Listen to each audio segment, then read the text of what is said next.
चलिए आज हम समझते हैं इंट्रासेलुलर जंक्शन को। इसके नोट्स आपको मेरे टेलीग्राम अकाउंट या फिर इंस्टाग्राम अकाउंट पे मिल जाएंगे।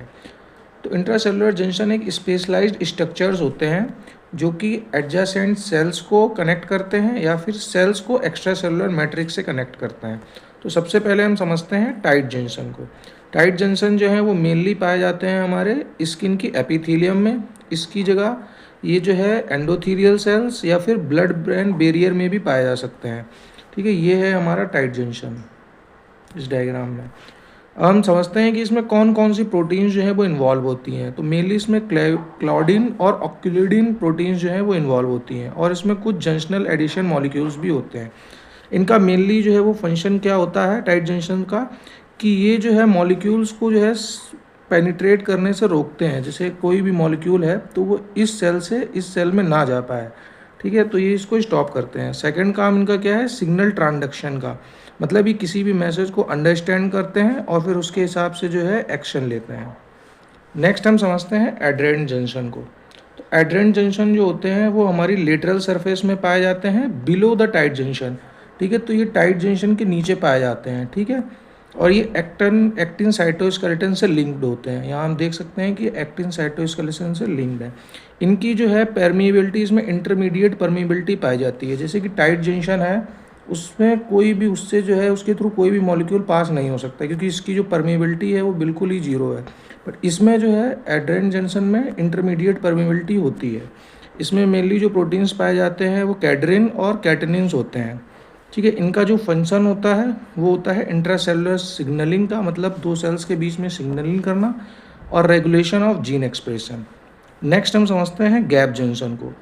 ठीक है, तो गैप जंक्शन जो है वो लेटरल सरफेस पे प्रेजेंट होती है सेल के। ठीक है, इसका काम क्या होता है कि ये जो एडजेसेंट सेल के जो साइटोप्लाज्म है उनको कनेक्ट करती है। ठीक है, ताकि जो है मॉलिक्यूल्स का मूवमेंट हो पाए, क्योंकि ये जो है एडजेसेंट सेल्स के साइटोप्लाज्म को कनेक्ट कर रही है, इसी वजह से जो है ये इलेक्ट्रिसिटी को भी कंडक्ट कर देती है। इसमें मेनली जो प्रोटीन्स पाए जाते हैं वो होते हैं कनेक्जिन्स। ठीक है, तो हम कनेक्जिन्स के स्ट्रक्चर को समझते हैं। तो ये है कनेक्जिन। तो जो 6 कनेक्जिन होते हैं वो मिलके बनाते हैं कनेक्सॉन। ठीक है, नेक्स्ट हम समझते हैं डेस्मोसोम्स के बारे में। डेस्मोसोम्स जो होते हैं वो हमारे लेटरल सरफेस पे पाए जाते हैं और ये जो है वो इंटरमीडिएट फिलामेंट्स को सेल मेम्ब्रेन से कनेक्ट करते हैं। ठीक है, तो ये है हमारे इसमें डेस्मोसोम्स। ठीक है, इनमें जो प्रोटीन पाई जाती है वो होती है कैडरिन, डेस्मोग्लिन्स एंड डेस्मोकोलिन्स। ठीक है, इनका जो फंक्शन होता है डेस्मोसोम्स का, तो वो मैकेनिकल स्ट्रेस जो है उसको रजिस्ट करते हैं। जैसे कि स्किन की स्ट्रेचिंग को वो रजिस्ट करते हैं या फिर जो च्यूइंग मूवमेंट होती है उसको रजिस्ट करते हैं। अगला इनका काम होता है कि एपिथेलियम पॉलीफरेशंस और उसकी डिफ्रेंशिएशंस में जो है वो काम करते हैं। नेक्स्ट हम समझते हैं हेमीडेस्मोसोम।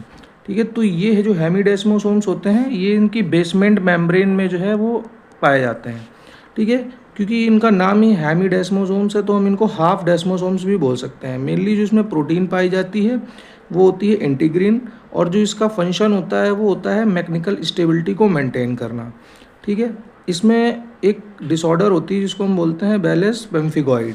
ठीक है, तो इसमें ये ऐसा कंडीशंस हो जाती है। और ये जो डेस्मोसोम्स की अगर बॉडी में जो है वो कमी हो जाती है तो एक डिजीज़ हो जाती है जिसको हम बोलते हैं पेम्फिगस। ये एक ऑटो इम्यून डिसऑर्डर है। ठीक है,